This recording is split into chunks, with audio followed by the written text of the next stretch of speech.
to hilarity and opinion with Jamie, Simon, and Hutch. The Newcastle Comparison, live weekly on NUFC Talk Radio, on YouTube, and in all your listening platforms. NUFC Talk Radio, the voice of the Toon Army.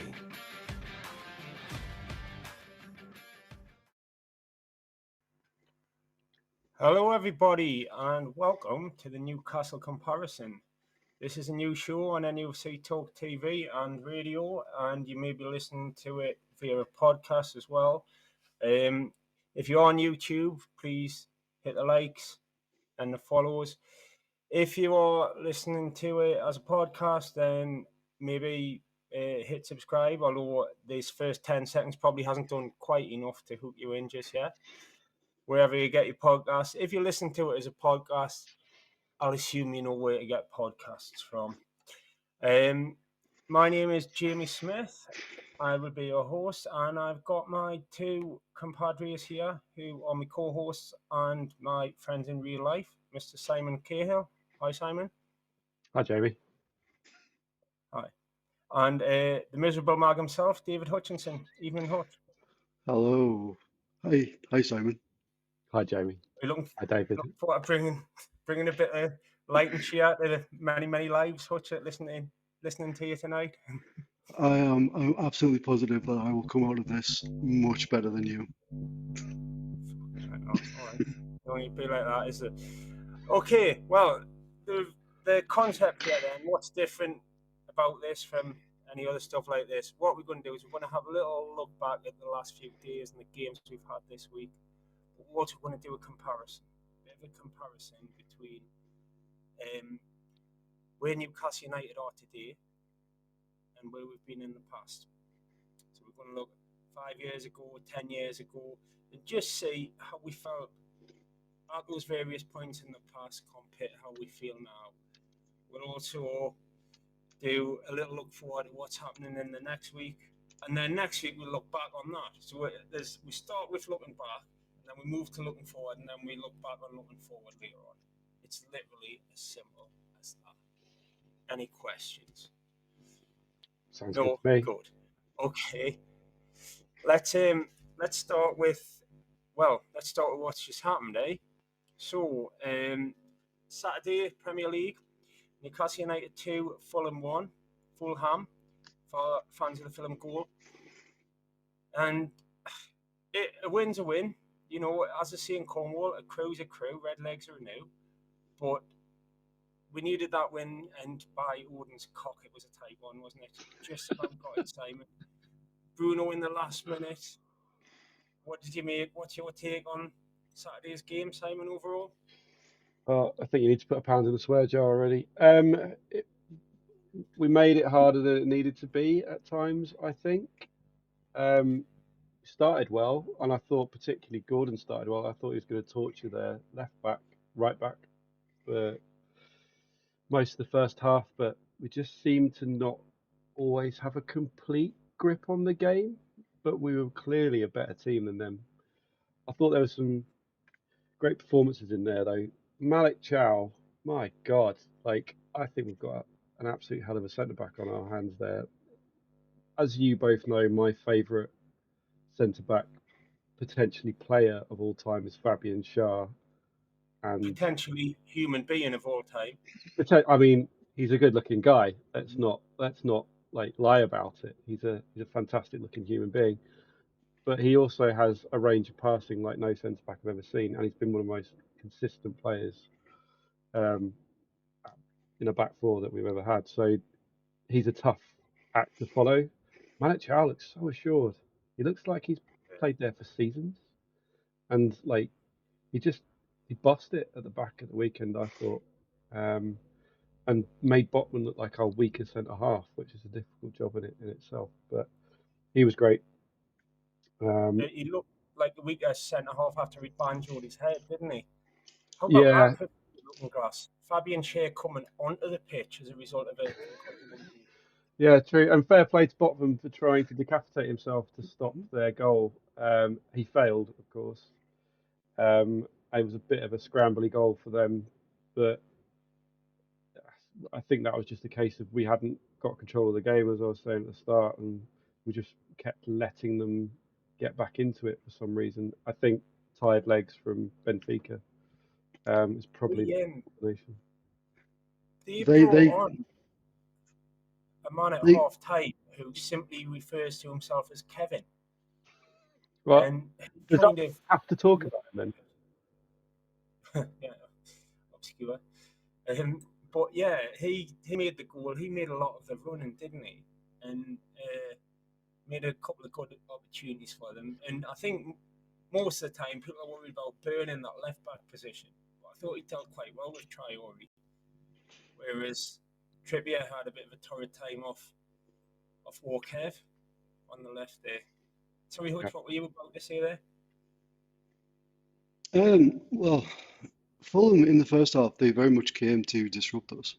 You know, the way that and referees either kind of like they will look to stop this straight away and stamp it out where, you know, there's tackles, there's holding, there's, you know, the dark arts as people would usually refer to it as. Now, Peter Banks replacing Tony Harrington, apparently, he kind of allowed that to happen a lot. And so as a consequence, we weren't able to kind of get that foothold that we wanted in the game. But, you know, we should have been out of sight in the first 5 minutes. Hit the post twice and had some really good opportunities. As you say, Simon, Kenny Tete getting a yellow card, and then Gordon kind of went missing after that. Yeah, I thought he'd punish him after that. But you're right about the holding on though. Like Baltimore was wearing one of their centre backs as a jumper for most of the first half, and the ref was doing absolutely nothing. But the ref set the tone doing that as well. Like he couldn't then start giving that decision because he'd not given it 2 or 3 times, so they just kept doing it, and I think that kind of neutralised some of the effect that Baltimore had in the game. Although I thought he had a solid game, to be fair. Yeah.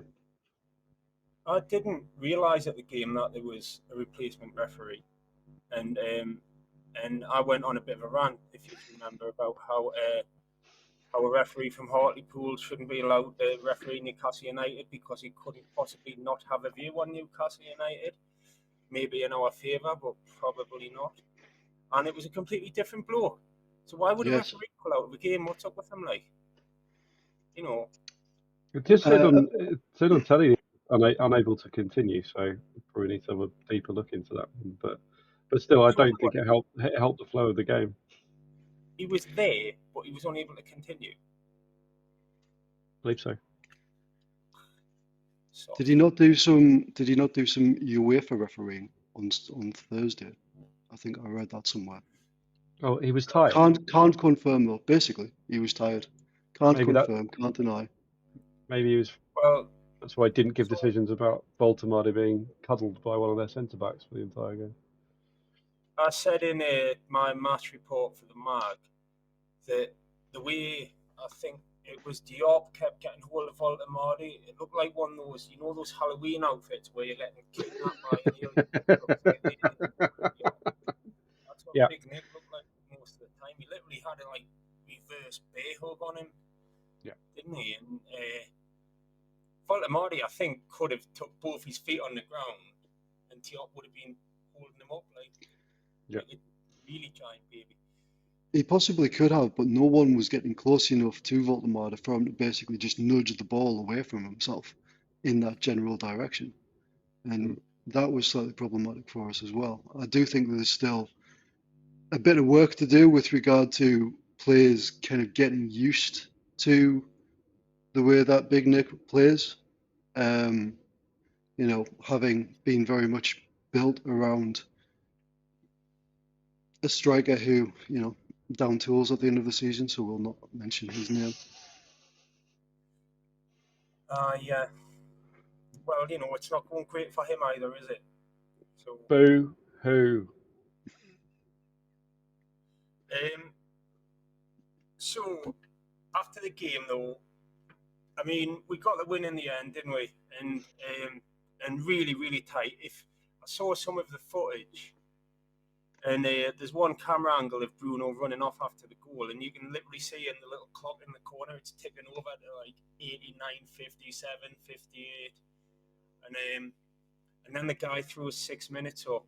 But I think if it hadn't been for Bruno's celebrations, that might have only been about 3 minutes. Because he does about 27, doesn't he? But we got through it in the end, didn't we? And We did. I said at the time, I think Willis Hula won us that match. Yeah, it was a great little cameo by him. I just, before we move on to the Bruno goal, I just want to give a shout out to Jacob Murphy, who I think is our best right winger, or most informed right winger at the moment. Like he made that first goal for himself, put the pressure on the player, and won the ball and finished it delightfully. He was so unlucky with the second one as well. You could see the first one was going through his head when he was trying to put that one away, when he was 3-1 and won the second time as well. Just put it in the net. Just put it in the net. And I specifically looked at the bloke in the row behind us who absolutely hates Jacob Murphy, who blames him for not reaching balls that are hit 75 yards in front of him. And he had the neck to celebrate. Yeah, outrageous. But yeah, I thought Murphy was great. And then just before we get on to the Bruno goal, I thought Lewis Miley's worth a shout out for the last 2 games. He has just done a very simple but very mature job as a, however old he is. And I can't remember if we looked up what he is now. Is he 18, 19? But he gets the ball, takes responsibility for it, and gives it very simply and very rarely loses possession, apart from the stupid pass against Benfica. Yeah. But I think he's had a solid couple of games recently, and he covers a good distance and does a lot of work. But yes, onto the Bruno goal, which it was about bloody time we had a last-minute winner against somebody, because it's happened so often to us recently, and it was a very good one made by Will Asula's little cameo. Like, Asula is carnage. He's chaos. He's not technique, but he's all heart, and he came on and did what he needed to do. Really, just created a situation that we capitalised off, and neatly finished by Bruno, and everybody goes mental. So really enjoyed it. It was actually Alanga who wins the ball, and it just kind of fumbles off him into Asula's path. Which is probably a pass from Alanga at the moment, to be honest, because let's face it, it doesn't look like he can kick a ball, but he can run. I think he looked all right in his one Saturday. I thought Alanga, he stretched him a bit. You could see Bruno changed his. Sorry, Jamie. It was kind of the two of them sort of both went in on. I think was it Bassi that they got the ball off for Sessignon? They both went in on them. Asula was hearing at him like he had a length and lead pipe behind his back or something, and that frightened the daylights out of him. And then Alanga was on hand to kind of nick the ball away, and then Asula was just a man possessed. So. And did you see Eddie Howe afterwards saying that Asula's been carrying a little injury as well? Otherwise, we may have seen more of him. Well, you were saying, Simon, in the when we were at the game, that he didn't look right after he scored that goal. In fact, he was basically bent over, and there were comments around us basically, how can he be tired just after that? But it kind of makes sense if he's basically pulled his. Is it his groin that he's done? It looked like something like that, didn't it, when he was limping around afterwards? But just on Alanga as well, like, you saw Bruno's game change when he came on. Bruno just started instantly hitting it over the fullback, and that guy, was it Bassi? He was at fault for both their goals, I think. Like, he was their villain for the day, so it worked. And to be fair to Eddie Howe, give him his dues, he brought on the right players at the right time to win us the game. So. Good result all round, I think, and just one we needed to grind out against, let's face it, not the best Fulham team we've played. Yeah, they were well organised, and they beat us last year with 3 points up on that fixture last season. Did you say they're full of injuries at the moment, though, as well? They've got a few players out, but who hasn't at this stage of the season, True. Got us to 12th in the Premier League table, which isn't exactly Disney heights, but a few characters losing at the weekend. Liverpool lost again, Man City lost, Chelsea lost to somebody. So the sort of teams that would hope to be fighting with at the end of the season are actually within striking range from that 12th place. Hutch, would you say you're happy with the league progression at the moment? I think you need to take things into perspective with what happened over the summer. Um, and those first 3-4 games when arguably we lost points simply because we didn't have a focal point up front. We weren't used to play, and then when Fulton Marlock has come in, we're not massively used to playing with him. We've done all right. Like, it would have been nice to have beaten Villa. It would have been nice to have beaten Leeds, both 0-0s. The games that we lost, we were competitive in. I mean, Arsenal have basically been 1-0ing everyone, and at least we gave them a game. The Liverpool game, it was just, I think the blood got to the head out there in the last couple of minutes. And when we should have really probably sat back, they went for it. And to be fair, they were probably reacting to the crowd in that sense. And, hit on the brake happens a lot. I was slightly worried when we went for it against Fulham that something like that might happen. But overall, it's certainly not been a disastrous start of the season. Could it have been better? Yes. But we've got some winnable games coming up. Yeah. We're 3 points off 7th, where Liverpool are. I don't think we're in a bad place at all. And this is how it played out last season. We ended up in the Champions League. We were flopping around in this kind of position around this time last year, and we ended up going for it on a massive Champions League push. So I don't think we're in a bad position at all. And arguably the bigger teams weren't in such a state back then with, Bournemouth in the top 4 and others were not mentioned. But so Fulham, a step in the right direction. But I've got to say, a brilliant week overall, because going back a little bit further, we've had a canny week, haven't we? We, after the Fulham game, Simon, with a few rounds of pool and away at the Irish Bar where there was a live act on, and I'm probably still not quite over all that. But on Tuesday night, Benfica in the Champions League, and I think the first thing to address is that you two left me sitting on my own in Revolution de Cuba for probably the thick end of 2 hours. Sorry, just before we go into that, can I ask a quick question? How did our friend from Cramlington manage to disappear entirely from your two views on Saturday night? He just had a little bit of. Well, we met some Fulham fans in Katie O'Brien's who we're opening a sponsorship from, but and he just had a little bit too much for his own good, and it was one of those which everyone will be familiar with, where you look around and your mate is gone. So you're being cryptic, considering this is for an audience. That's our mate Party Marty, who we go to the match with, but who was in the background of this kind of thing. And I think he was in bed by about 9 o'clock. We'd had a wonderful evening up until that point, though. Like, it was a very positive experience all round until that point. We were in an Irish bar that wasn't playing Irish songs, which was at the time causing me a lot of concern, to be honest. But the atmosphere was very good. Town was buzzing, as it always is post win on a match day.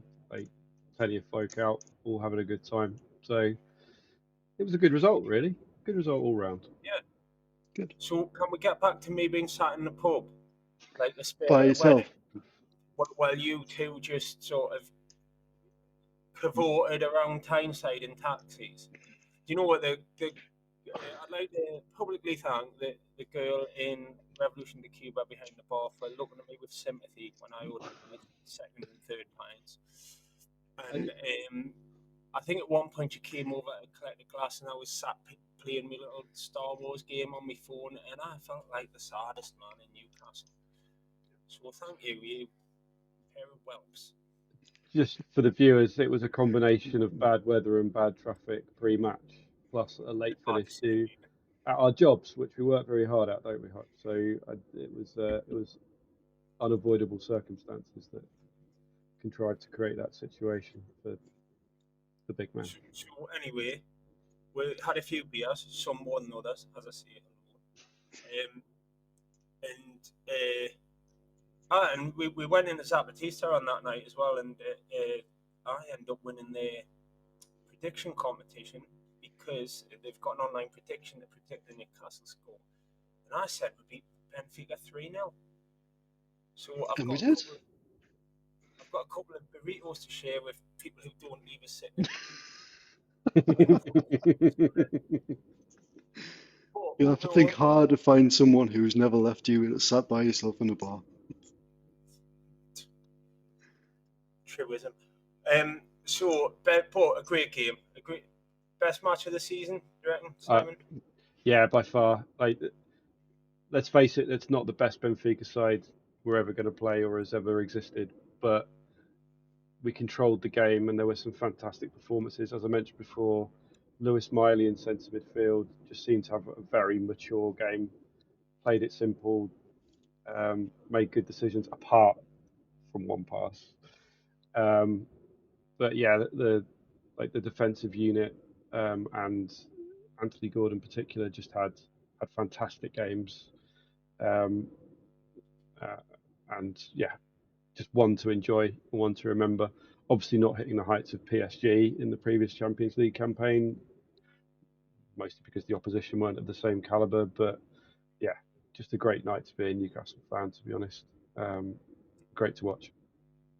It's a bit of a new thing for us as well, I think, playing, and I'm going to choose my words carefully here, the sort of less ominous teams of the Champions League.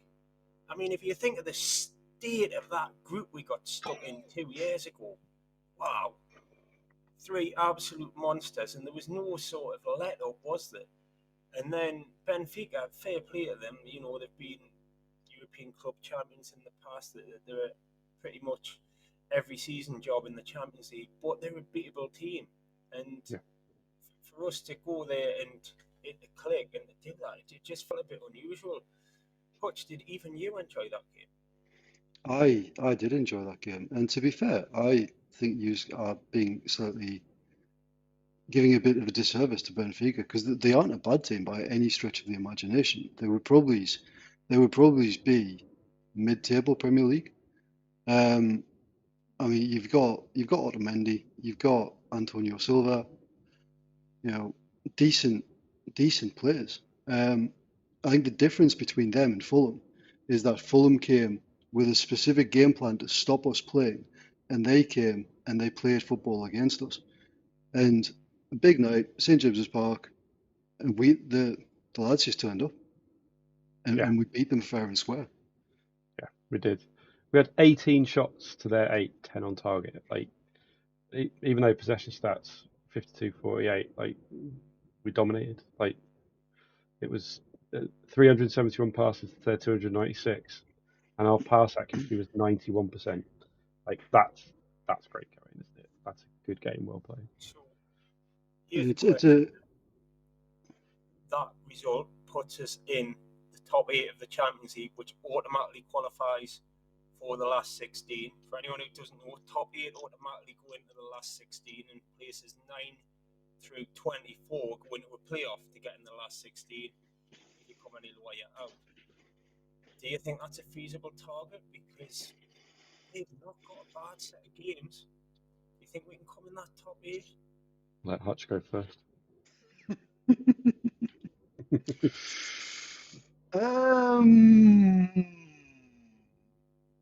Yes, I do. It's going to be tight, I think. You know, the next game again at home, Athletic Club. They aren't the best Spanish team. They will give us a game, but I suspect that we will probably come out on top, provided that, you know, the squad is fully fit and, you know, we play in the way that we can play. Difficult away games to a degree. Marseille, again, not Paris, but they'll try and disrupt us, I would imagine. So we'll have to play a different form of game against them. I think Marseille could be the trickiest game, notwithstanding Yeah. the PSG on the last day. I think between now and then, Marseille could be the trickiest game we get. Leverkusen just don't seem to have sorted themselves out at all this season. It is Leverkusen, isn't it, that we're playing?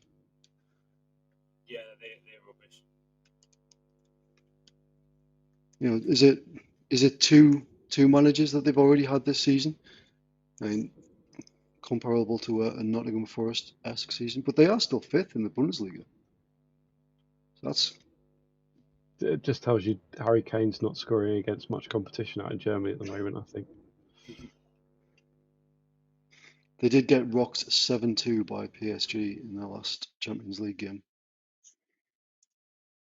But then Yeah. PSG are probably favourites to win again. Yeah, true. I mean, they're absolutely smashing the group, aren't they? Sorry, I've gone very dark there. You have. I don't know if there's going to be a dramatic entrance here. No. Oh, there we go. Don't know how that happened. I think somebody switched up on the laptop. Do you think, though, on the PSG thing as well, is there a possibility that by the time we get to Paris in January, they could have qualified? And if we do need something, we've got a much better chance of getting it. I don't think it's a possibility that they will have qualified by the time that we get there. Yeah, and we are all going to that game, of course, aren't we? We're all travelling to Paris for that. Would you be disappointed if that was like a dead rubber? If there was, if there was nothing to play for, or would that just be a massive relief and we can just enjoy the time there? I think it would be better if it was A dead rubber. to a degree. Yeah. Like I don't think we can go to Paris. They're not the same team we beat last time in the Champions League by one absolutely ridiculous decision at their own ground. But yeah, it's a different Paris this time. I'd like to go there and enjoy it, obviously, and any kind of result catching them off guard would be nice. But I think it's going to be a struggle, to be honest. Then the only benefit for us, though, is we might have a new face in January. There might be a slight change to the squad. There might be another name on a shirt, so it'd be that might help take some momentum out there, Paris. But yeah, it's probably better for us. We're not fighting for something, especially like qualification overall or into the top 16 to 8, like that second half of the table. Is 8th a possibility with this league format? Who knows? Because teams can neutralise each other, teams can slip up. We're in a good position. I think we just need to keep the momentum going. If you look at the games we've got and the points it would take to maintain 8th position, it seems really feasible. Yeah. But it just feels weird saying we're going to come above, Bayern Munich or Real Madrid or something like that. But yeah, which is why I don't. A few of those teams do end up going through the playoff round, don't they? So it'd be really helpful to the season, I think, if we could skip that playoff round. But if you look at the group as it currently is, the only teams that you would probably consider that possibly should be in it that aren't are Barcelona and Liverpool. Currently as things stand, PSG, Bayern, Inter, Arsenal, Real, Dortmund, City, and us.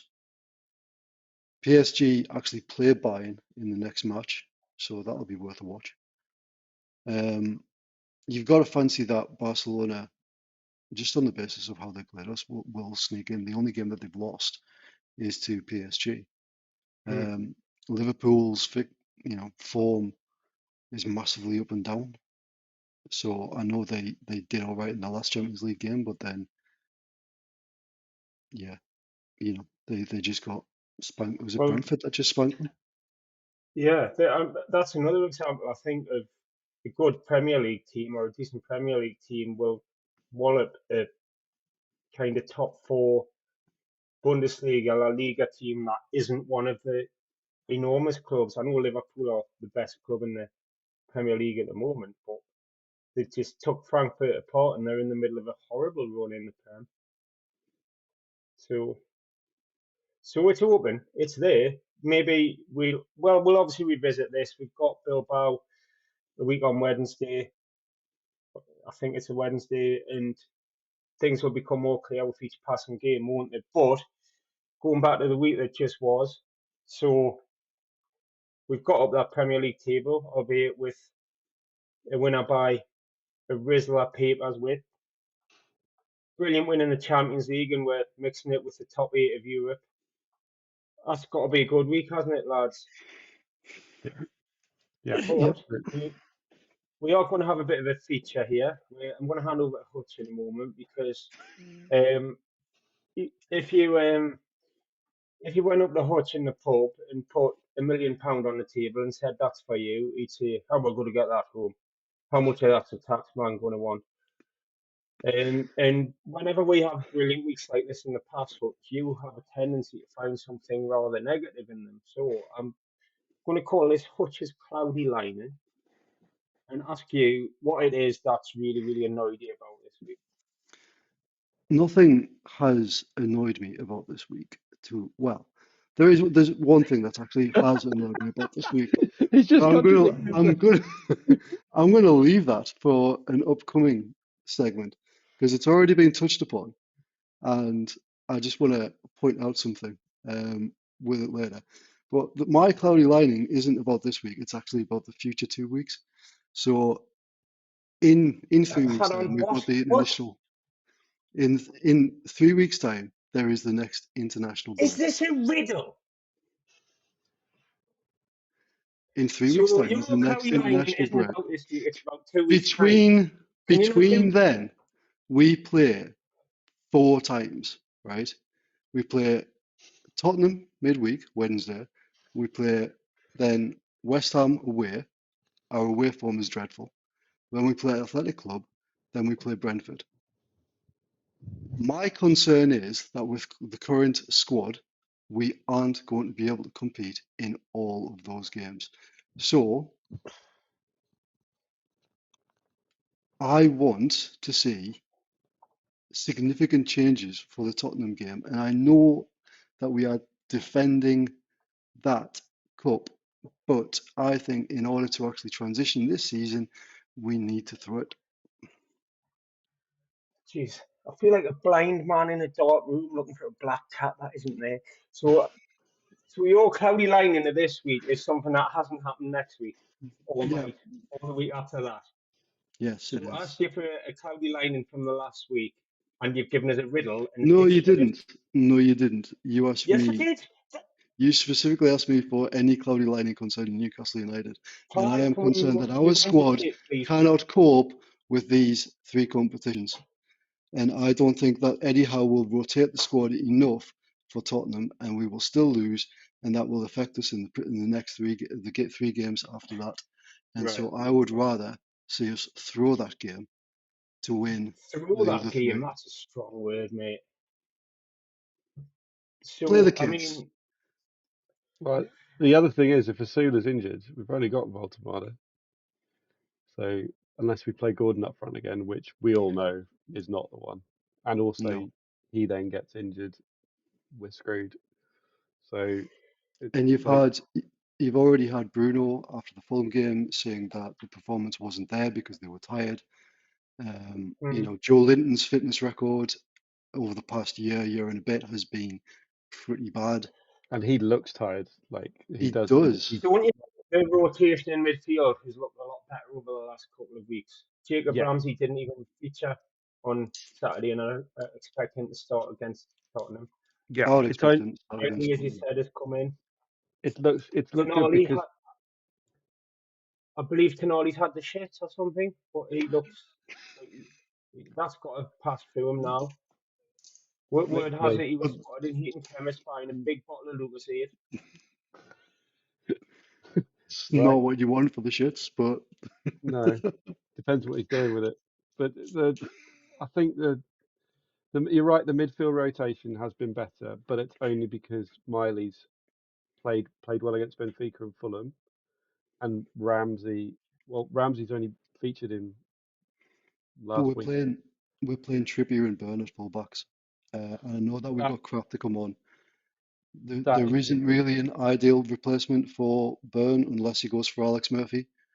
And then really the only people who can replace the two centre backs is Dan Burn, Lascelles and Shaw.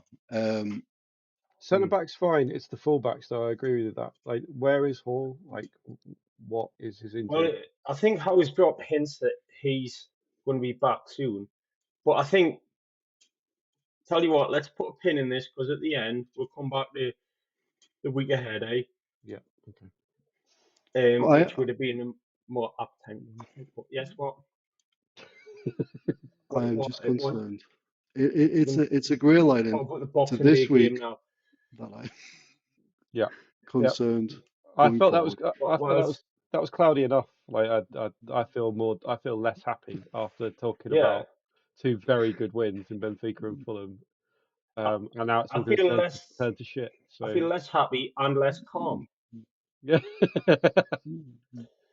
Thanks, Hutch. Good. I'll Good tell you talking. what. And if you want to feel less happy and less calm, you too. Tune in this time every week. Like, if you want to see a man punch a hole in a wall live on YouTube, I am inevitably heading that way. And this is an exterior wall as well, so I will break some bones. Right, what's the next bit? Right, let's do some comparisons anyway, because we've had half an hour looking back. Let's start living up to the title. So,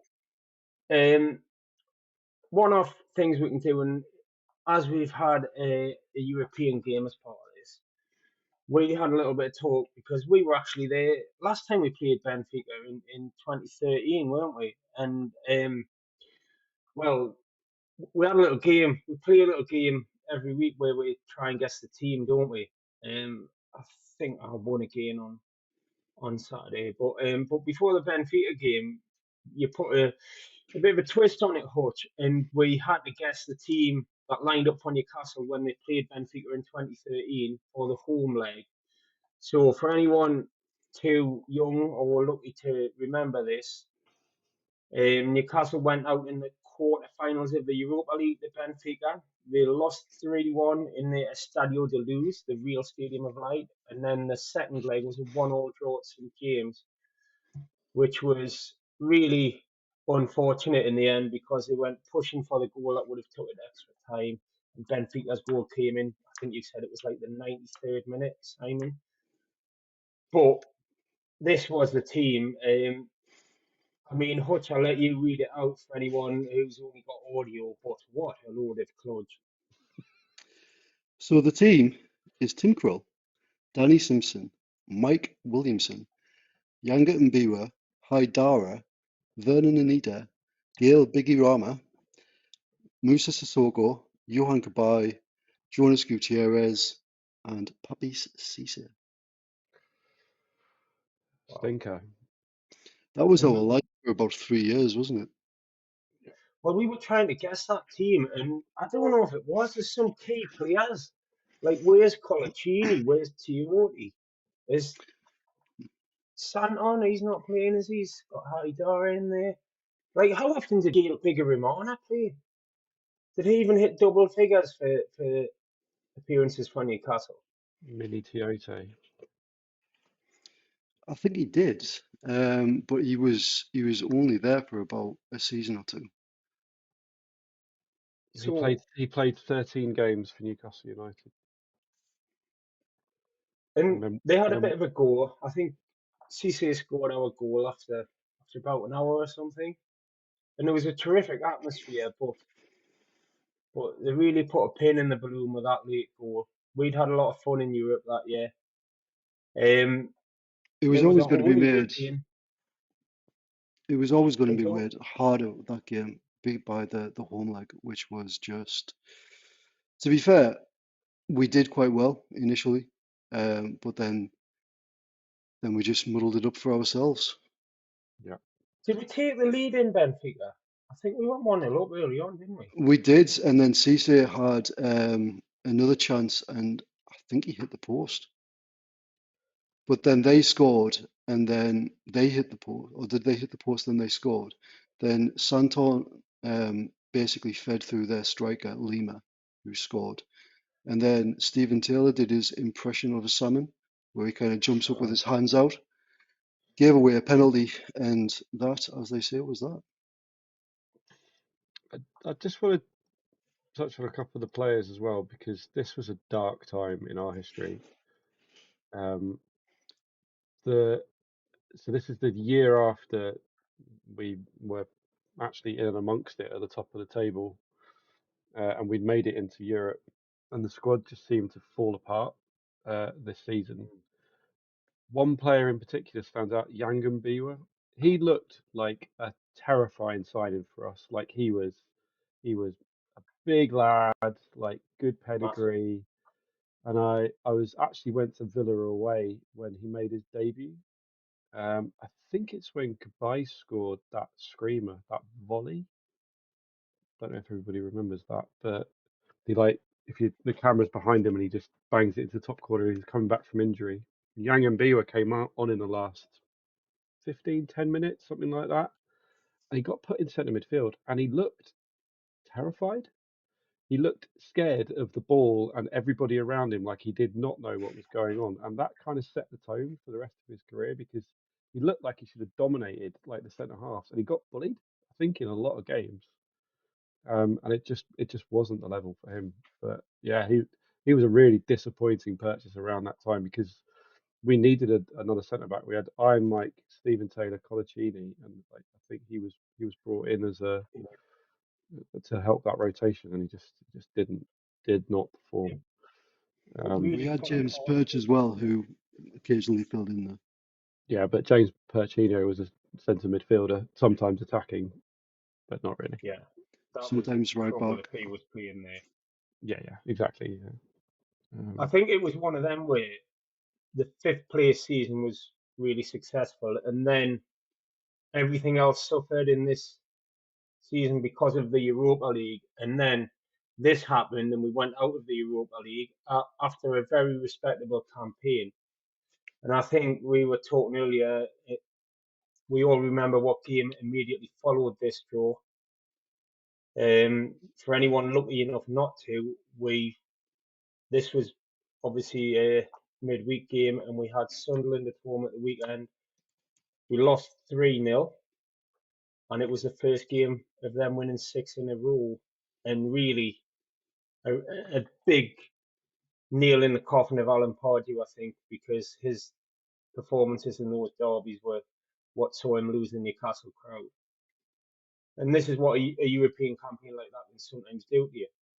So compare that to today, and you've got different gravy, isn't it? Compare that team to today. I mean, Christ. Yeah, it's absolutely. But I mean, it had the likes of Sissoko in. It was worth 35 million, but just only turned it on against Chelsea. Kabay, but he was coming back from injury, and was probably on the downward trajectory. Well, the outward trajectory towards PSG. It was just, yeah, it was just a bad time. I've actually got rid of that team because it was making us as annoyed as Hutch earlier. So let's move on from that. Go on, Terry, what Just before you go though, the bench also included Hassan Ben Arfa, and one of Newcastle United's best ever players. Oh, what a guy! Loved watching that guy play football. What a player! And he came on about the 70th or 75th minute, 63rd minute for Vernon Anita. And it does make you wonder whether or not that like Pardew was basically just holding some of these players back for that derby, and when really he should have just committed. Well, I think this whole look at I think the story still goes as we saw from and we know they aren't the teams they used to, but Spurs and Man United last season, how badly they did in the league, but how well they did in Europe. Yeah. Like the Europa League has pretty much always been, unless you've got the squad, a soul-sucking pit of despair for your league for your league form because you played Thursday weekend, and it's just awful for the league. But hey, we'd probably still take a European It's win like also Spurs did back last then as season. well. Here's quick trivia for you. Do you remember who won the Europa League that year? That we went out with Benfica. Did Benfica lose to someone in the final? I think they might have got the final, yeah, but they didn't win it. Anyone? I don't know. No. It was Chelsea. So what? Chelsea actually won that where they still had the Champions League in the cabinet at Stamford Bridge from the previous season. So that used to happen with the Europa League. You'd fight through an endless, interminable group stage, and you get through to the knockout rounds, and then they just dump a load of Champions League teams in, who one of which would end up being the inevitable winner. Whereas now, realistically, I mean, and I'd suggest it's inevitable that we are going to end up in this competition in the next sort of few years. If you're in that, your target should be absolutely to win it. Yeah. I mean, it was in it for us this year, Nottingham Forest and Villa. I mean, Forest are having a bit of a time, but Villa should be going home for that. Emery's only won Villa it a couple of times as well, hasn't Villa lost to Go Ahead Eagles on Thursday. he? Did they? Wow. They did. That's one of them stupid sounding teams, isn't it? That you get like everyone knows who they are, like Young Boys and Kaiser Chiefs and Sunderland. From the Netherlands, yes. Go Ahead Eagles. Right. So we all agree that the team would much rather be there watching today's team beating Benfica than watching the team of 2013 going out to Benfica and then being hammered by the Markhams. But is there anyone from that team that you would take? Not necessarily for our first team, but for our bench. Is there anyone from there that you would like? A fit In and their prime, informed Kabai, obviously. and then obviously Hatton Ben Arfa, because he gets in any team. Any team. If you want to go and watch football, you want to go and watch for Hatton Ben Arfa, because for 5 minutes in every game, he would turn into the greatest player on the planet and then just disappear. It was like a I don't know magic trick. about every game. I've just been to some games where he didn't quite. Well, But I loved him. I have rose tinted glasses because we also saw him in Nando's once, didn't Yeah, he did. And well, I think he went to Nando's more than once when he was here. But just, I would call out, I think his goal against Blackburn in the FA Cup was the best goal I've ever seen live in person. If anyone hasn't seen it, go and look it up. The one he scored against Bolton in the Premier League, one goal of the month, and it gets talked about more, but the Blackburn one is better. Yeah. So, moving on from all things Benfica then, and the Hatton Ben Arfa Nando's segue.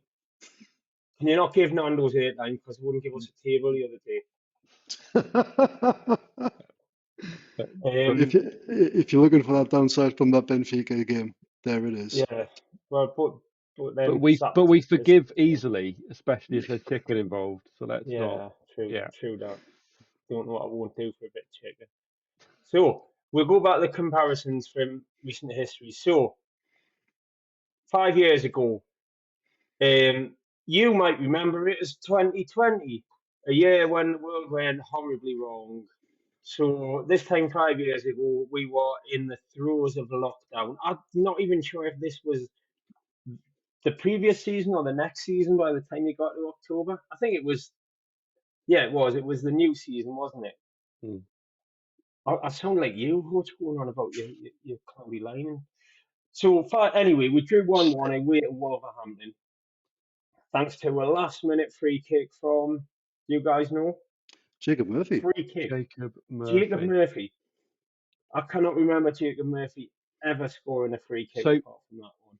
I remember something about this game, and I remember thinking we just did not deserve it for some reason. Like, I think we were worse than bad, and Jacob Murphy squeezed in like probably the worst free kick you've ever seen, or that there was something really awful about it. But I just remember thinking we have stolen a point there because I I think we think were absolute it dreadful. was a decent free kick. It was just, as you say, just a late throw of the dice, undeserved.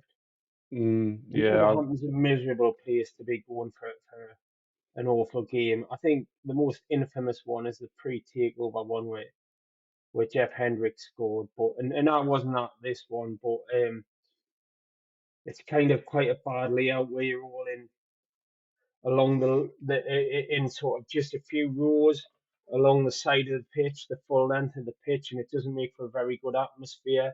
And none of the pubs of Wolverhampton will let any away fans in, and it's just a bit of a crappy trip. So I won't be sorry to see them go down, as it looks like they're marauding towards this year. But I yeah, guess dreadful. back then a 1-1 away draw was not bad at all.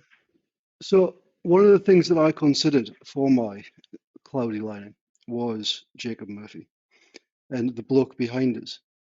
But I kind of figured it's not actually a cloudy lining because what I was going to do was I was going to sing Jacob Murphy's praises massively. This was Jacob Murphy's second goal for the club, according to This was. NUFC.com. This was. And it was also his first start since December 2018, Oh, Wow. he'd been out on loan which though, hadn't he? he had. He went on two successive loans. And people talk about like the great work that Eddie Howe has done with like the likes of Joe Linton, but Jacob Murphy has been at this club for such a long time. He's been an absolutely fantastic servant. In fact, 2017 was when he signed for the club, and Yeah. he's playing better for us now than he ever has done. He's continuously got better and better and better. And he was a part of our first cup winning team for 70 years, getting the assist for He Who Shall Not Be Named. And yeah, I can't believe that there are still people who sit in that stadium bemoaning his contributions to games when he is by far one of our best players and best improved players. And it boils my pee. Yeah, Yeah. agree. I think probably like a bit of a kind of poster boy for the turnaround of Newcastle post takeover, isn't he? If you see his rise has been similar to the clubs. And I think with him, I don't think he'd be the same player at any other club. And I think, as you know, he shares that game time with Alanga, and I know Alanga's on a bit of a downer at the minute, but I'm sure he'll come good. And Murphy won't get as many starts, but he should be quite happy. I think be reverting to playing less and less, and I'd like to see. I'd like to see him get a testimonial. That'll only be another season after this year, and be 10 years since he signed. Oh, it'd be a turnout for that, I reckon. Hopefully not him behind us. Well, yeah, I don't think he would. No, yeah, as I But, was saying before, I agree. Like, and this season as well, he's the one that's supplying and scoring goals. Um, as, and he's the only one of our wingers that has either scored or assisted, and he's done both yeah, in the league. Yeah. yeah, So, Yeah, there is a massive disparity between who's scoring in the league and who's scoring in the Champions League. yeah, there is a bit, isn't there? Apart from Big Nick. So, that was so. I think that's quite positive to take out of a rather grim sounding game from 2020. I just need to correct myself because I said before I was not at this game, but obviously not because no one was at this game because it was behind closed doors. And that was quite good that was a good thing about lockdown. You could watch a game like this and then you just could put the telly off and open your second bottle of wine of the day and finish off a banana bread and stick Tiger King on and forget about it. But 10 years ago, okay, right, Oh, 2015 was the year. Now, this is always going to prove an interesting comparison for this season because 10 years ago, we were embroiled in a season that would end in relegation. A relegation that was very avoidable, shouldn't have happened. The manager was Steve McLaren. The oof, opponent was Sunderland. away. We got beat 3-0. We were 19th in the league. That was, and how's this for symmetry? That was actually the last of their 6 in a row, because it was the last time Sunderland beat us 10 years ago. Largely because we've barely played them since then, apart from the return game, which was a draw, and then the FA Cup tie last year. But it was a really costly game, because if we'd have got anything out of this game, based on the way things ended up, Sunderland would have went down instead of us. Colaccini sent off at 0-0 when Newcastle were playing okay. I seem to remember being infuriated at that, because I don't think it was a red card. But yeah, I wasn't at that one either. I watched it on the TV. You've got any memories of that, or have I just undone some therapy where you've erased memories of that? I've erased anything that goes through the 6-0. I've kind of erased. I just remember being at the home 3-0 after the Benfica game, and it's the only time I've seen our own fans throw punches at each other, because everybody was so pissed off, and they were all arguing that we're doing the wrong thing, we're doing the right thing. It was just a dark time all round. And I got my season ticket at the start of the Ashley era, pretty much. So the championship season, and then I've had it ever since. And there has been a lot of dark times throughout that period, but the games against Sunderland and the constant losses was all a dark point that I don't want to tread through again, but I No. inevitably will have to. Hutch, you must be loving this, that we've dipped into misery. I remember being particularly angry about this one because, like you said, it wasn't a penalty, but that decision changed the entire face of the game.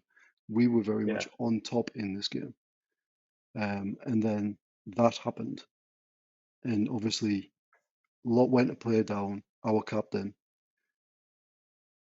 And yeah, like, it wasn't a penalty. It wasn't a penalty. I don't think it was a penalty. I don't think it was a sending off. And well, what happened, and we'll not talk about it for very much longer, because I can feel myself getting very angry. Yeah, shall we move on from that? We're going to have to address Sunderland matters as the season progresses, because I think we might be in our league again. I do think that it's probably like the right ample time to like basically say that some decisions were made by Mike Ashley about that club, and the appointment of Steve McLaren was one of those that was a proper head scratcher. Yeah.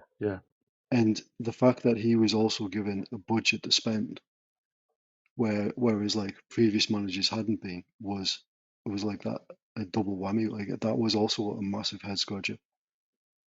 And you know, he completely blew it. Yeah, I think when people talk about Steve Bruce maybe being Newcastle's worst manager of the Premier League era, at least, I think not a chance. It's this guy. Like you say, had all that money to spend, had not a bad squad that he inherited in the first place, and managed to take them down to the point that Rafa Benitez came in with all his experience, and all right, he didn't have very long, but he couldn't quite turn it round. He nearly did, though. He nearly did, yeah. But close only counts in horseshoes and hand grenades. So let's leave that behind. But yeah, another horrible day 10 years ago. Like, I mean, this is 3 things where we'd much rather have been in the present. 15 years ago, we did win. This was quite a nice time. Manager was Chris Hughton. Top man, Chris Hughton. Gave the club its dignity back after Ashley's first destructive relegation. Got us back up, and this was a bit of a sort of up and down start of the season, but had some real highs. This one was West Ham away. We won 2-0, 9th in the Premier League. At I think, is that still Upton Park then? But Simon, you can answer that because you were there. I was there, yeah. So a mate of mine used to live down in London, an ex-flatmate of mine, and he actually lived in the flats that were next door to where they built over Highbury. So I was not far away from where the Emirates is now. But yeah, I went down to see him. I managed to secure a couple of away tickets, as was very easy back then for myself and himself. So yeah, I went down to London to see him. Went into town for a few drinks before the game, and I put a bet on as well, £10 for Newcastle to win 2-1, which was 12-1. So yeah, I stupidly also I forgot about this, but I'd watched the film Green Street on the train on the way down to the game, and terrified myself into thinking I was walking into a hooligan's wasp nest. Hopefully, it was going to be a gang of hooligans led by Frodo Baggins rather than some of the gentlemen that I did actually eventually seeing down there. But we got the train from the centre of town, and the train out to Upton Park took ages. Like it seemed to be a long train round out there, which was enough time to build up a sweat thinking about like who I'm going to get beaten up with or beaten up by going down Green Street. But we did end up. I think we got out at Upton Park Station, and that's not far away from a pub called the Queen's Head. Now, Jamie, I think we've talked about this before, and you've been there. But when we Yeah, I walked have, yeah. past it, there was a very, very angry skinhead man offering out all the teenagers in Newcastle shirts for a fight. And it was like a river effect as you went down Green Street. So he was stood outside the pub, arms aloft, screaming at people, and people were just walking around him in a big circle. But apart from that, it was a very enjoyable day. So we went down to the ground. I think the first goal was at our end. I think Kevin Nolan scored first. I think that took it to 1-1. So it was 2-1 the final score. And then Carroll smashed in a header from a Joey Barton cross to win the game in about the 70th minute. So it was a decent. It wasn't a poor West Ham side either. It was a decent-ish game, but Carroll was on fire for us in that season when we came up. And the West Ham team included the likes of like Matthew Upson, Scott Parker, Lewis Bowen-Morte. Like it was a decent team for us to play against. Carlton Cole got their goal, but we were too good for them on the day. So great day all round, and I won 120 quid off my bet as well. I just remember also getting out of the game afterwards. There was a long queue for the tube, which went into the estate that was at the back of Green Street. And it wasn't a nice place to go to. It really wasn't. But it was made a bit sweeter, and their fans were a bit subdued by the fact we beat them on the day. So yeah, good day all round. So won the match, you won 120 quid, and you filled in that skinhead who was knocking everyone else out outside the Queen's. So No, he'd gone by the time I got out. I did say I'd see him. Yeah, exactly. I said I'll see you afterwards if you want. Terrified. He was like, yeah. He was like, yeah, absolutely. I just said I'll see you on the 7th at 7, and then he wasn't.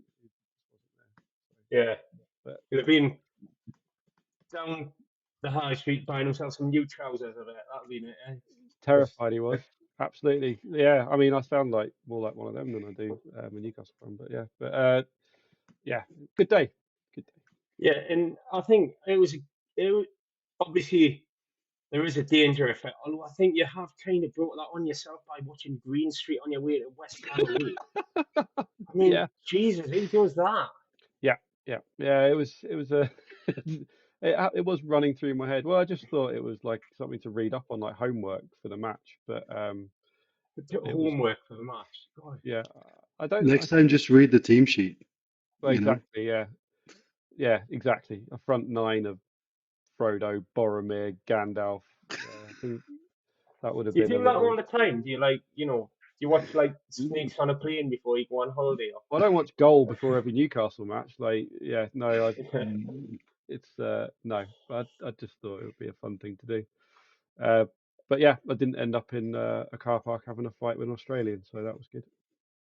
But yeah, it's full of positives. But like I say, Upton Park I think was a proper ground, a great old Premier League ground that had been modernised and still looked pretty good. And they had the big sort of turret outside, and it was quite impressive. Yeah, and Statues of the World Cup winners. all the forever blowing bubbles and all that. And yeah, like obviously Yeah. the big kind of heritage of that club, and that I was a great ground for them. And I think we always hear these days about how they're not comfortable at the Olympic Park Stadium or the well, London exactly. I remember Stadium. being really tight to the pitch when I was at Upton Park, and now they've moved to the Olympic Stadium, and I think we're talking about this, and this is kind of a nice segue because if we look ahead to what we've got coming up, that's our next Premier League game, the London Stadium, and they just haven't, since it was used as an Olympic Stadium, they just haven't really done anything. They've just sort of painted it claret and blue, haven't they? When Man City took their ground that was built for the Commonwealth Games, they took the running track out and built the seats lower down and closer to the pitch. And West Ham just have not bothered doing anything to make that ground more of a football stadium. No, And Well, it's they did yeah, section off the director's box, didn't they? Am I making this up? I'm sure that they sectioned off the director's box after that protest, so that you couldn't get into it anymore. Well, I think basically that is the not going only to help thing the that could they've you done. just walk into the director's box before that? Could you like? Well, it was accessible, and now it's not. Hmm. Well, I think the Well, same thing that was like the Arsenal Stadium, the Emirates, that used to have the same issue when it first opened. They said that the atmosphere used to escape out the sides, but the last two times we've been there, and the last time we went there, we won. They've done a lot of work for the atmosphere on the match day, haven't they? Like they put a lot of effort into it, and and yeah, they've and They've worked a it's not lot, all and installed. they good. win a lot as well, don't they? Yeah, They have a decent product on the pitch, whereas West Ham sort of yeah, have some patchy form, and it sort of isn't helped by not being able to create an atmosphere, and that's directed upward to the director's box. yeah. However, I am wary of tempting fate here because we are going there next week. They look absolutely terrible.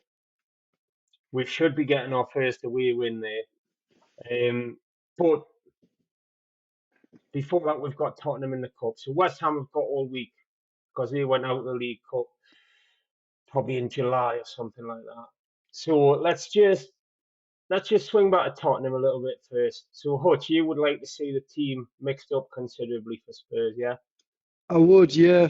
I just think that in order to kind of like compete on both the Champions League and the Premier League front, I do think you're probably going to need more of a rotation. So probably bring Lascelles and Shaw back in, Kraft and Alex Murphy maybe. I'd imagine that you will probably have to either play Bruno or Tonali, simply because you're going to play Miley and Ramsey, Hmm. but maybe rotate it out no matter what the score is. Well, And Tonali's barely played in the last week. He was late sub in both of those games, so he could probably start, couldn't he? hopefully, I mean, I don't know how bad his shits have been, to be honest. I wouldn't like to tempt fate. Yeah. So, but yeah, I would like to see much rotated team, just to basically make sure that we get those points on the board against West Ham, beat Athletic Club, and then take it to Brentford, because they are right next to us currently in the table, aren't they? Yeah. Just slightly above us. So beating them would allow us to leapfrog them. So, okay, here's the thing then. I think don't need to get any argument that the League Cup is once again the most likely trophy that we could win this year. Would you be happy to have a trophyless season if we progressed in other ways? So if we got to the business end of the Champions League and if we sealed a good league place, but we kind of tied off the cups in a way, would you take that as a successful progressive season? I would like to see us progress both in the Premier League and in the Champions League as far as possible. And if the worst should happen and something bad happens in the Champions League, then I would prefer to see an FA Cup push rather than a Carabao Cup push. We've done that. It was absolutely brilliant. It was amazing. Mhm. but let's aim higher. And I do think that Tottenham are going to come up here and give us a game anyway. So Tottenham have had the same schedule as us, remember? they do. In fact, they've had it a bit worse because we played Tuesday, Saturday, they played Wednesday, Sunday. They've Yeah. only lost one in the past 6, and they are looking unspursy under Thomas Frank. So And Very it's a good. little bit worrying. they are much better away than they are at home, apparently. Well, they battered Everton, didn't they, at their new Was that their stadium? first loss in that stadium as Yeah. well? Jesus. Then it was a That was proper a bit of a battering. disappointment, wasn't it? I'll tell you what, because I thought about this because we put in today for our Everton away tickets because we are planning to go there next month, and between now and then they've only got one more home game, which is against Fulham, I think. And if they'd have not lost to Tottenham, then I started getting excited that we might have been the first team to win there. But Spurs have taken that honour. Yep, which is not very Spursy.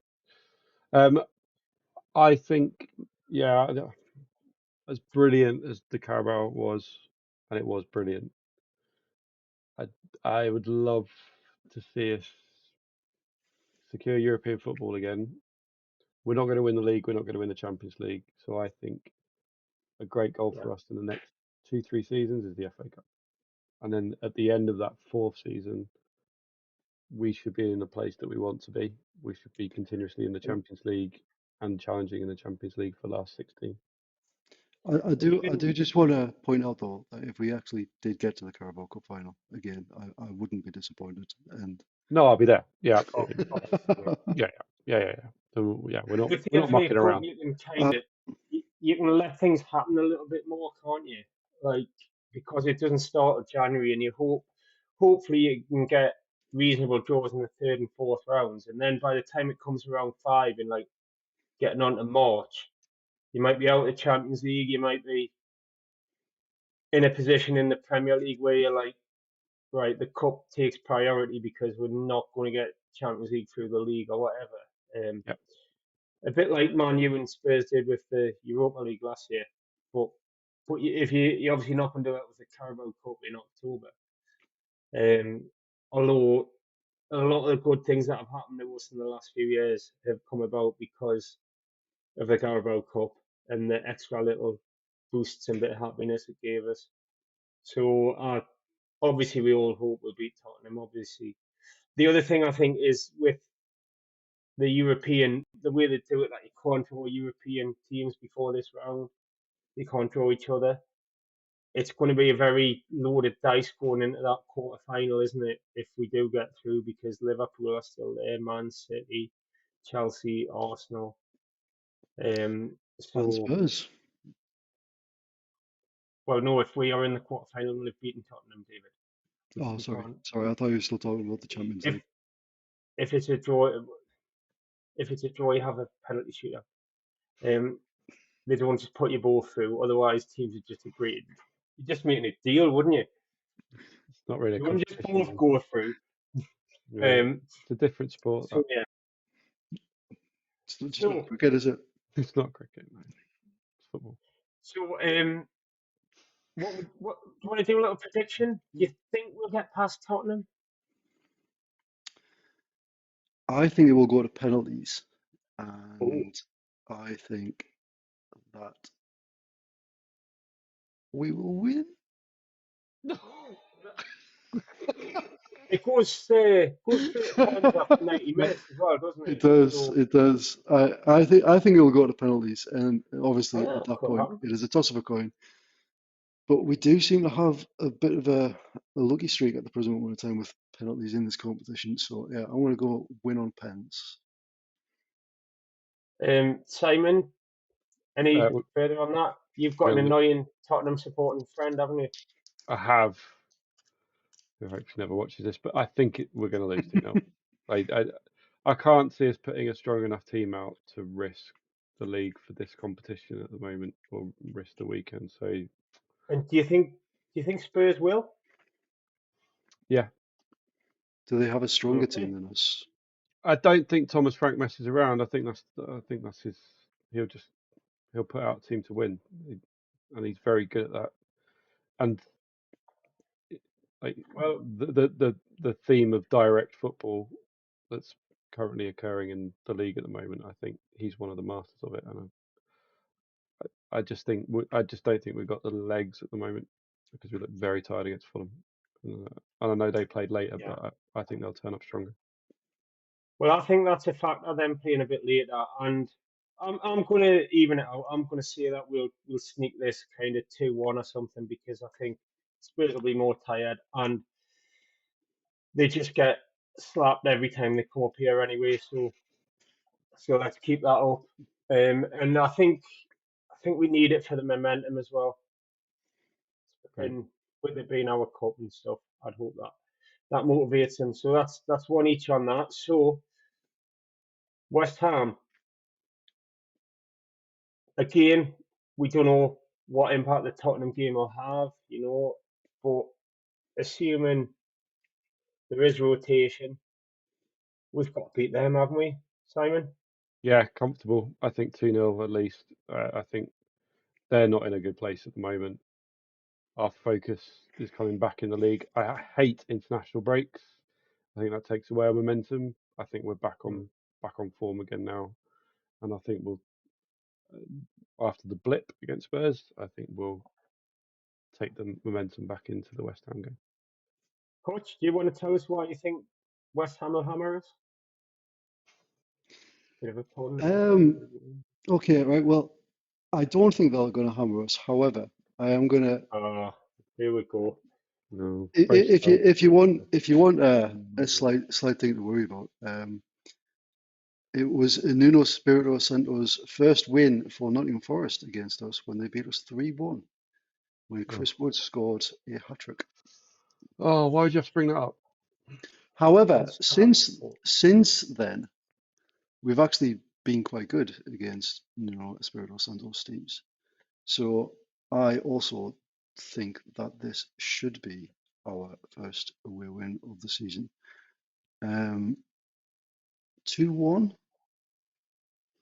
Maybe Callum Wilson getting a nice little consolation for them, but Callum Wilson. I mean, I don't actually think he will. But if anyone was going to score against us, just to give them a consolation goal, I'd prefer it to be him. It'd be amazing if he gets 4 goals in the league this season and Isak. Yeah, he has that. So I was going to say he's scored more than Isak already, hasn't he? Mm-hmm. But yeah, I think we'll win as well. But I think it'll be a bit like Saturday, and it'll be kind of one of them where it's a very anxious last few minutes, and we'll be 1 goal up, and he'll bring the board out to announce how much injury time there is, and there'll just be an infinity symbol on it or something.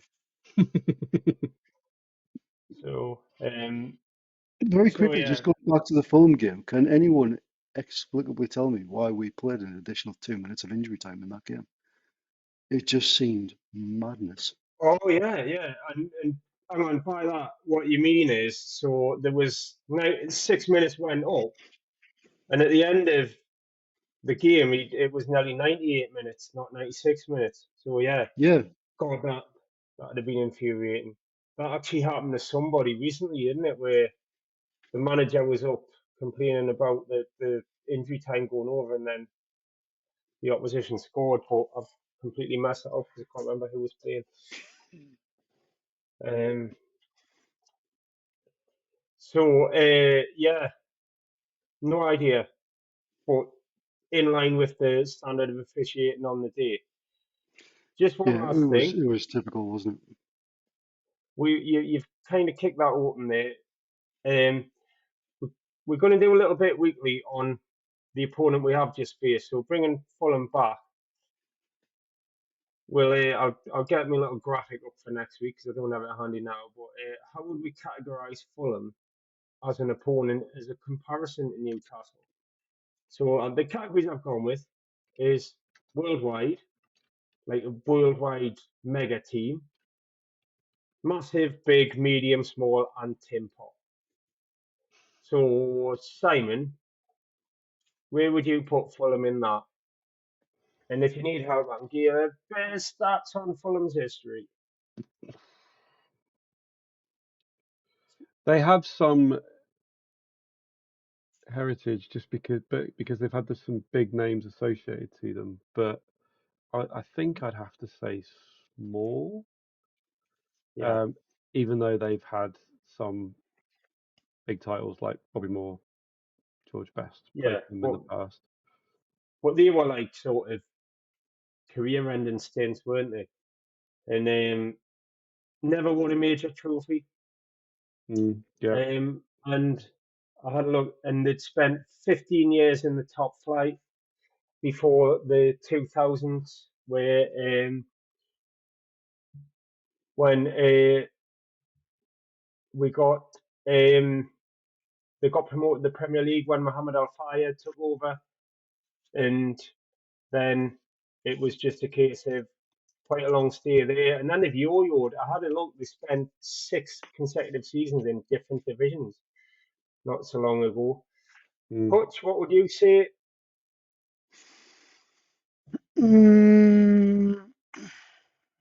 Yeah, I would probably. What is their stadium capacity? Is it about 25K? They've I not think won a it's major around the trophy, 30 mark. Is it not right? now? So 30,000 for a stadium. Do they regularly fill it? I think they, to be fair to them, they have got a very loyal fan base, haven't they? They're one of the oldest clubs in London. I'm going to Yeah, say just for that, and they have basically now put together quite a consistent stint of Premier League survival. I'm going to say medium just to be slightly different to Simon, but it's kind of like low medium. Stadium is nice enough, although I think that having the neutral end is a bit weird. I don't know. Do they still have that? But It's the a fact that family enclosure now, isn't it? they ever had that neutral end just screams small club to me. Like what other Premier League team would entertain something as just absolutely turd as that, having a neutral bit for tourists to go in? And I It's think very they've middle cashed class. in a lot on being in a well-to-do part of London. Um, Yeah, so I guess so. Like I suppose I'll get a decider on this, and I agree with Simon. So I'm going to put Fulham. I can't do it right there on the graphic, but I'm going to put Fulham in a small. And when it comes back next week, we'll get that up to date, and we'll have a little chat about what we think of West Ham and maybe Tottenham. So I'm not going to we've disagree with gone you. on a bit. You can't disagree. It's a democracy, mate. That's how it is. In fact, you can't disagree, but Hence a democracy. it'll not be entertained. Yeah. Okay. Right. We've got on a bit there, but first episode, we're just finding our feet. Just a late reminder, if you can, please like and subscribe. Smash the old likes for the channel. Find us in future on your podcast station. Is it a podcast station, Simon? that's not my area of expertise. It's YouTube, isn't it? No, this is on YouTube, but the podcast go out on the podcast platforms. That's a better word, isn't it? Like Platform. Spotify Yeah, and go with platform. Yeah, yeah, and, yeah. and that little purple app that you get with the iPhone. Spotify And or wherever you get your podcasts. Yeah. wherever you get your podcast. So yeah, well, it's been a decidedly average start, hasn't it, lads? Yeah, absolutely. Yeah, you only get better from here. nah. I think yeah, quality material all around. eh, Even if Hutch messed his bit up. Thanks to anyone who's lasted this long. Um, we will be back next week to talk about what has happened between now and then and what might happen thereafter. whatever Hutch wants to talk about, and the time paradox he has invented whenever I ask him a question. It's too late to But, talk about what happened in Dortmund as well, isn't it? We're not talking about what happened in Dortmund. All right. Let's. that will come out in episode Thank you very much, 17. everyone. But It's been emotional. But what happened in Dortmund, we'll put to bed for now, and everyone go and put yourselves to bed as well. So, hey, thanks for listening or watching, or I guess sort of doing both. It wouldn't be much good watching it if you weren't listening, would it? Night, everybody. But we'll see you next time.